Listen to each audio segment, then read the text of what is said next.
Hello, Mr. Jenkins. I'm afraid I have a grumble to make. It's about your son. Well, that football of his, to be precise. Don't say he's kicking it into your garden again, Mrs. Smith. Well, yes, I'm afraid it keeps coming over. I've told him not to play in the street. Look, here he comes now. I'll have this out with him once and for all. Bill, I want you here this minute. What's wrong, Dad? Why are you looking so angry? Mrs. Smith tells me you're still letting that football of yours go into her garden. Oh, yes. Well, I'm sorry. Hello, Mrs. Smith. It's no good standing there squirming, Bill. I thought we'd sorted all this out last year, you and your friends. Surely you've got the sense to know that you're causing damage? Well, yes, Dad.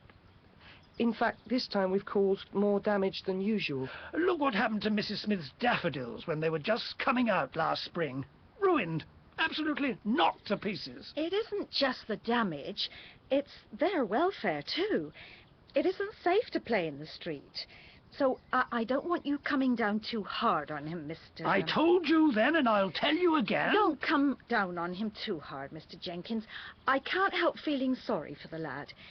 He paid for the damage with his pocket money, and then in the autumn he burst a new ball on the thorns of my roses. Dad, this time we were kicking the ball up and down the road to avoid it going into the gardens. After it went on the daffodils, we stopped using Mrs. Smith's gate as a goal. It was just an unlucky bounce that took it over the wall and onto the roses. Anyway, it didn't do any harm that time, not to Mrs. Smith's garden. It was Mrs. Smith's garden that damaged my ball. You're being cheeky. No, Dad, it's true.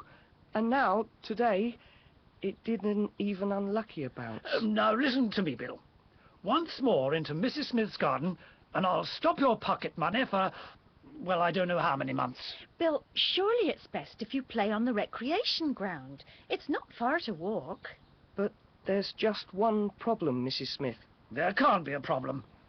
You don't mean you youngsters haven't the strength to walk half a mile? Well, no, it's not that. Well, go to the recreation ground. But, Dad, Mrs. Smith, my ball's in Mrs. Smith's front room. What on earth do you mean, in my front room? It did another funny bounce. It's gone through your window.